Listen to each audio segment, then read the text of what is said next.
Bridget Swier of Rapid City says her life seemed perfect on the outside when she tried to end it. Husband, 4 kids, college education, a good job. After growing up in the foster care system, many looked to her as a success story. But the truth was more complicated. Her father was sent to prison when she was a child, and Bridget's mother kicked her out of the house after discovering another family member was sexually abusing her. And so it was just trauma after trauma after trauma, and dealing with those losses, the loss of innocence, the loss of my parents, the loss of feeling like I belonged somewhere and to someone, the loss of feeling protected. By the time she got married and became a mother, Bridget was determined to break the cycle of abuse. I think I was grasping at anything I could. I think the pressure that I put on myself to be completely different from my parents really almost made me a little insane. I never wanted my children to feel abandoned, rejected, or not loved. So what does a perfect mom look like? Well, my kids need to be clean all the time. My house needs to be clean all the time. All the while that I was trying to do this stuff, there was still this horrible pain that I was carrying around and that I really was running from. Bridget sought out some of the traditional support approaches like counseling and medication, but she says it just wasn't enough to help her turn things around, and she was ashamed of needing help in the first place. Then, like many people who experience lasting effects of trauma, Bridget used drinking, drugs, and sex to cope. You can't really be thinking about that if you're intoxicated or if you're numbing your emotions through substances. Bridget now remembers a moment 8 years ago as a dangerous turning point. I was sitting on a beach at night, all by myself, had been drinking all day, kept my reliable friend alcohol in the jug right beside me and continued to drink out of that. And sitting there watching the water be still, the moon reflecting off of the water, the breeze in the air, and just the quietness and the stillness. And I remember thinking, I just want to feel this peaceful on the inside. Why can't I feel that? What's wrong with me? And I remember thinking in my intoxicated state, maybe if I just walk out into the water and let it engulf me, I can somehow absorb the peace that's going on around me right now. And I didn't see that as a warning sign at the time.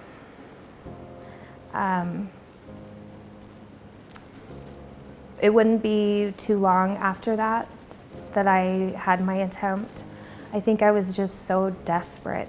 Bridget remembers waking up in a hospital bed. Her now ex-husband was sitting at her bedside, crying, holding pictures of her kids, begging her to live for them. You know, I never wanted my kids to feel abandoned. And the pain just consumed me that I didn't think about hurting anyone. I thought about ending my own hurt. I'm not sure at what point it kind of snapped into a different direction for me. I knew that something needed to change because everything that I had tried was not working, obviously, or I wouldn't be waking up in a hospital bed. Just kind of walk me through what this quilt is. So this quilt was made quite a while ago, and each of these squares were put together by family who had lost a loved one to suicide. This particular square is Joseph Hickman Cook, and he died by suicide, and his son was part of how the Front Porch Coalition came to be. The The Front Porch Coalition began nearly 20 years ago as a group of people who had each lost someone to suicide. Now, the small nonprofit provides suicide prevention resources in Pennington, Meade, and parts of Lawrence counties. 8 years after surviving her own suicide attempt, Bridget Swier is the director of outreach and communication for the Front Porch Coalition. She's also part of the coalition's unique resource. And we also have a loss team that responds with law enforcement to the families when they've experienced a death of a loved one to suicide. And while that is a postvention service, it is also a prevention service, because if you lose a loved one to suicide, you are 10 times more likely to struggle with suicidal ideation yourself. As a loss team member, whether we are in the middle of our workday, meeting with other stakeholders in our community, having dinner with our family on a holiday, on a weekend, sleeping in the middle of the night, our number one priority is when that on-call phone rings. And we drop whatever we are doing, and that takes precedence over anything else. And it's been a busy summer. The loss team responded to 5 suicides in the days before my interview with Bridget in late August. That kind of work takes its toll. Bridget takes care of herself with regular therapy and medication. Her colleagues with the loss team do a routine debriefing to check in with each other and talk about how they're doing. When we've had, 5 suicides in under 2 weeks, it's really hard to kind of regain your composure from that. When one person dies by suicide, it's said that there's 110 to 115 people that are impacted by that one loss of life. That's a lot of people. It's a lot of people. And we need to advocate for better mental health services and access to those. The increasing suicide rate in South Dakota has not gone unnoticed. Dr. Katie Sullivan is the Director of Behavioral Services at Monument Health in Rapid City. The trends that stand out to me with suicide prevention is that we have had an increase in interest from state government, public individuals, private individuals, public organizations. So there are a lot of groups coming together right now trying to work on the problems that we have in South Dakota. For example, this year Governor Kristi Noem approved $4.6 million for a crisis stabilization center in Rapid City. The facility brings together a number of healthcare providers to offer a wide range of mental health care. So our role is to stabilize emergent crises for people who are acutely suicidal, at risk of harming themselves or someone else. The care campus being open also provides a variety of different services that we don't provide, like detox and shorter term safe solutions for people. On the other side of the state, a similar facility opened this summer. The Link Community Triage Center comes from a partnership between the city of Sioux Falls, Minnehaha County, Sanford Health, and Avera Health. Thomas Otten is Assistant Vice President of Avera Behavioral Health. In June of this year, we were able to serve the first patient. We opened our doors at 9 o'clock for the first patient, and the first one came at 9:17, and we've been busy ever since. On the south side of the city, Avera Behavioral Health is adding to its existing facility. The need for adding on has been pretty significant for probably the last 2 or 3 years. As you probably know, we've been very, very full for quite a while. We've actually had times when we have to look at our census and say, we don't have any room in the inn for somebody who really needs our services. The expanded facility will treat people with a variety of mental health care needs, as well as addiction and treatment services. The 24-hour psychiatric urgent care will accept patients of almost any age. The $28 million facility is scheduled to open next year. Avera announced a public fundraising campaign last month, and Otten recently appeared before the Sioux Falls City Council. It'll be very easy for people to access us and exactly know, where to go for care. So that is something that we talked to the City Council about, is potentially partnering with us. It's going to do significant advantage for them, is that law enforcement will be able to get in and out much quicker. Right now, law enforcement picks somebody up on a mental health hold, they go to an ER. ERs are not traditionally set up very well for behavioral health patients. They're set up for all, medical patients, but the behavioral health patient doesn't fit really well inside of that ER. So this will be something that's set up very specifically for that behavioral health patient, and will allow officers to get in and out much quicker than they do right now. That's the piece many of us forget. The unified judicial system estimates 1 in every 10 calls to law enforcement is related to a mental health crisis. And in rural areas, police may be the only paid first responders in the entire county. That reality inspired another partnership, this one between Avell eCare and the South Dakota Unified Judicial System. Last May, law enforcement in 23 of South Dakota's 66 counties signed up for the Virtual Crisis Care pilot program. It uses technology to offer a 24/7 remote connection to behavioral health specialists based in Sioux Falls. In Butte County, north of the Black Hills, Sheriff Fred Lamphere jumped at the chance to be in on the program. He says mental health calls have increased over his 30-plus years in law enforcement. Sometimes, people in crisis require specialized care, but if there's no space in a Rapid City hospital or clinic, his deputies are bound by law to transport people 6 hours away to the state's Human Services Hospital in Yankton. Maybe the police department started dealing with them at 8 o'clock at night, and by the time they got the person in, got the mental evaluation done, and they said, yep, they need to go to Yankton. Let's just say that's the case. Then they go to the hospital to get medically cleared to go to Yankton, and then it falls upon the sheriff's office to make that transport. So it may be 2 or 3 in the morning sometimes before we leave with this person. Maybe it's 4 in the morning, and drive clear to Yankton. And there's been times that I've had deputies and transport officers less than 2 hours on their trip back and got the phone call that these people are cleared and ready to come home. The Sheriff's Department works closely with the Belle Fourche Police Department. Police Chief Marlon Pomranke says people in crisis need a different kind of response.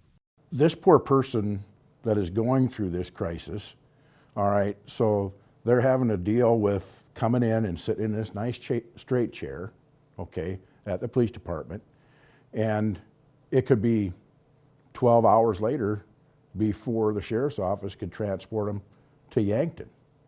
Okay, so you're looking at the time that they would spend, to me, was hurtful. But since the virtual crisis care program began in May of 2020, the Sheriff's Department has seen a difference. In 2019, though, the hours that we spent on the mental health calls, including transports and all that, was 330 hours. So in 2020, even with the partial part of that year that we started doing virtual crisis care, we knocked that down to 245 hours. So out of the 60 mental health calls we've dealt with this year so far, we're 125 hours into it. So I mean, hours alone, you know, at the end of the year, at the end of the budget cycle and everything, that's a determining factor as to if this is a successful program, and thus far it's showing that it is. I look at it, yes, it saved the city money, it saved my guys time and money, but what about that person? How much is it saving them? Chief Pomranke says most of the people in a mental health crisis were able to stay home thanks to the virtual crisis care pilot program last year. Instead of waiting for an opening at a hospital or clinic, they could meet with a mental health provider almost immediately. That doesn't just help the acute crisis, it can also create a care plan for the days ahead. Dr. Matthew Stanley is a psychiatrist and vice president of the Avera Behavioral Health Service Line.